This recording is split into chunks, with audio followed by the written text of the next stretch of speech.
it's not a sexy disease. I mean, you know, you wish you had that sexy disease, or everyone would be like, oh my goodness, and give you that compassion and empathy, and people look at you sideways like, okay, it hurts. She doesn't hold on to protein. Well, what does that do to her? And does it hurt? In nephrotic syndrome, what happens is there's damage to the kidneys, and you start leaking protein, and proteins which your body depends on are leaked from the kidney, come in the urine, and are lost to the body. There's no real cause, there's no real cure. Probably the most common complaint is swelling. Swelling of the eyes, swelling of the feet, sometimes it's swelling of the abdomen, but the most common thing is actually swollen eyes. You know, and to explain that, and then it's sort of this awkwardness of, you know, then where do you go with the conversation? Like, you know, well, is she gonna get better? So my expectation of an illness is, okay, I'm sick, I get a treatment, and then I'm well, I'm remission, whatever. With nephrotic syndrome, it doesn't work that way. In my case, I'll most likely, you know, I would have the disease for the rest of my life. I started my first day at Sun Microsystems, and I'm sitting in my boss's office, and I literally think I'm gonna throw up. So I excused myself, got up, walked to the bathroom, and was sick. And by noon on my first day at Sun Microsystems, I was in the ER. I started gaining fluid. I gained 46 pounds of fluid. And it's not like I'm like this. It's like my skin's like saddle leather. And felt like it was gonna split. I was feeling really sick, like I had the flu. All of a sudden, my body started to retain water. I would sit down and my stomach, almost like I had a floating around my stomach. At one point, I was so swollen, I could barely stand up because it was so painful. My legs were about to explode. I was 19. I was in my summer school class, and I looked down at my feet. They were bulging out of my penny loafers. Went to the doctor to be told that I was dumping protein in my urine, and was sent to a nephrologist. So I virtually stopped urinating. It's kind of a irony of the disease. You're massively thirsty, but you can't drink because anything that goes to your body will not come out of your body because your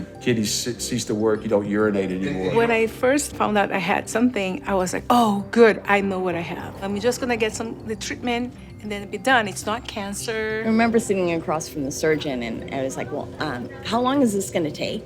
Because I've got finals. And he kind of looked at me and he went, do you realize how sick you are? What I did not know was the fact that it was a chronic disease. We're so attuned to like acute situations. Like, you know, you get sick, let's call in the cavalry, the doctors come, they cure you. But nephrotic syndrome is a whole different animal. You're always sick, sometimes less so, sometimes, you know, horribly so. I thought I was invincible. I mean, I was 19. This can't be happening to me. And the typical, why is this happening to me? Why me? Which I laugh at now. It's like, well, why not you? Broadly speaking, these conditions arise when your immune system kind of stops functioning normally. The nature of my disease is my immune system is trying to attack my kidneys. And so part of our treatment is to try to reset the immune system. Just like if your computer's frozen or doing the wrong thing, you shut it off and turn it back on, you reboot it.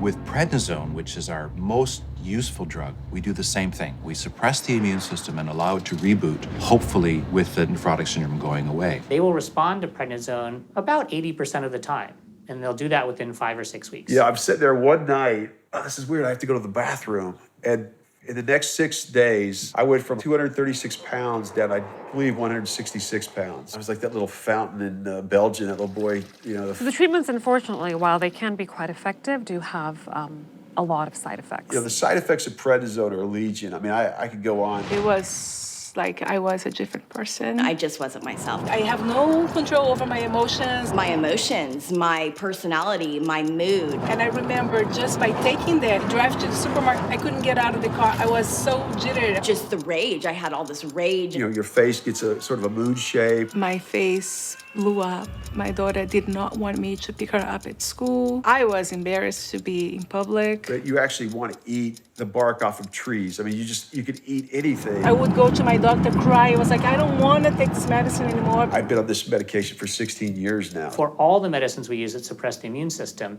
there is a higher risk of infections. It doesn't take a lot of imagination to think what could happen if you suppress your immune system. Everything's a landmine. If I go around people that have a cough, I literally risk my life, right? Any flare-up of my immune system causes me to go into a relapse. You start to navigate your entire life based on limitations. And I didn't live that way. I lived like, I want to do this, I'll go do it. Each patient walks their own unique course. The disease can be different from one patient to the next. I met with somebody at work today, and the first thing they asked me is, how's Christina doing? And it's like, it kind of like brings me back. It's like, yeah, so far so good. We're pushing along. She's healthy. She's lost a ton of weight. She's eating great. But it's always in the back of my mind. I was like, what's going on? I always check my eyes. When I wake up, like my ankles. She seems to be one of the lucky few that something has worked. How do you feel right now, physically? Very well. I don't ever feel good. I mean, that's a real tricky thing. I don't know. I get up and I feel sick every day. I feel like I have the flu all the time. But when it's open-ended and you have no idea, it may last the rest of my life. I may always feel this badly. Mentally, it's a very difficult thing. You're always on these drugs, which these drugs always are basically poisoning your system. They're keeping you alive. They do a lot of damage while they do a lot of good. And it turns out that while we have some medicines that work fairly well, some patients just don't respond. Well, nothing helped me. Prednisone, Cytoxin, cyclosporin, they didn't help. I was still dumping massive quantities of protein, this, that, and the other. I said, I'm done. I'm not taking any more of these drugs. They're not helping me. They're making me feel terrible. I'll just manage what I can and then wait for my kidneys to fail. The doctor there said, I give your kidneys 2 to 5 years to fail.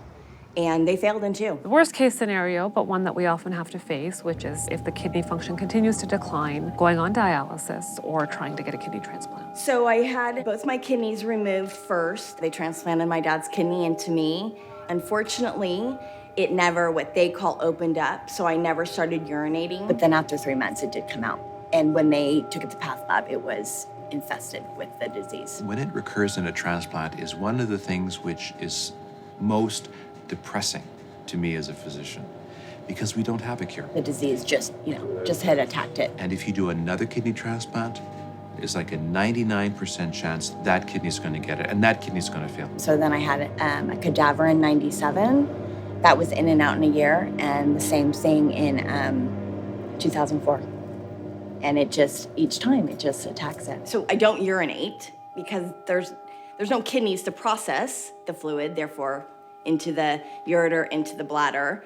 So everything that I drink goes into my bloodstream and is cleaned out or removed at dialysis. So dialysis is what we do when a patient's kidneys do not work anymore. Patients go 3 times a week to a dialysis clinic. Each treatment is 3 to 4 hours long. They are hooked up to a machine. The blood is removed, processed the same way your kidneys would do. So it takes out the bad and puts in the good. That's my dialyzer. That's the kidney. If you can see that, yeah. And then what we call the clean blood is returned to the patient. My iPad is my best friend here. And I'm down in my legs now because my arms are finished, done. My veins aren't good anymore up there. I've had women think I was a drug user. You think I asked for all this? No.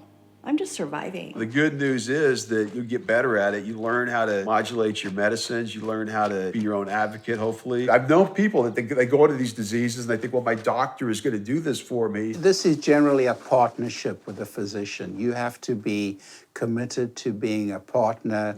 You, as a physician, you have to be a good communicator. Know what medications you're on.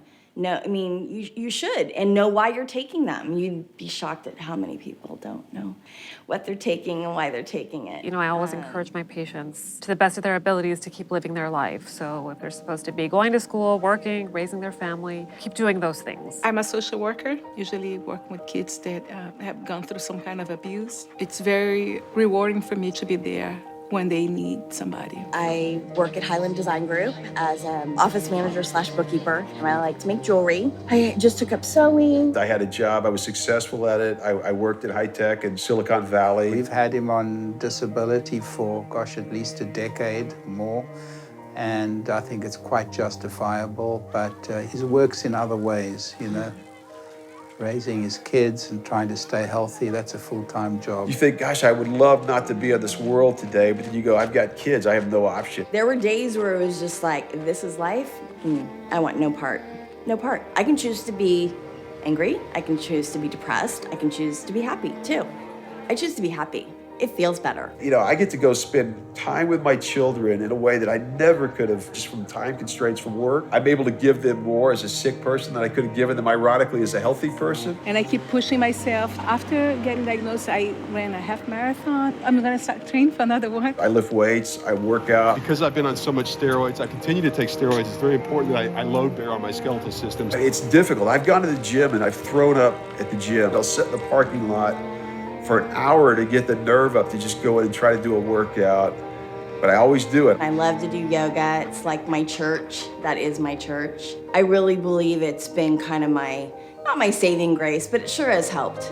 It's kind of given me a purpose. You have to put the oxygen mask first on yourself to take care of others. I fill my days and my life with things that make me happy. I go for walks, I play volleyball that I love, make sure that we go away as a family. I want to do these things. I want to have experiences. So I finagle everything and, get that dialysis in there, I mean, I get to go into my daughter's room every night and read her stories, and she reads to me, and I go spend 15, 20 minutes at night until she goes to sleep, and every single second with my kids is so precious. I never, ever could phone it in, no matter how sick I am. The will to survive is unbelievable. I'm living. I'm not going to kill myself, so I'm going to make it count.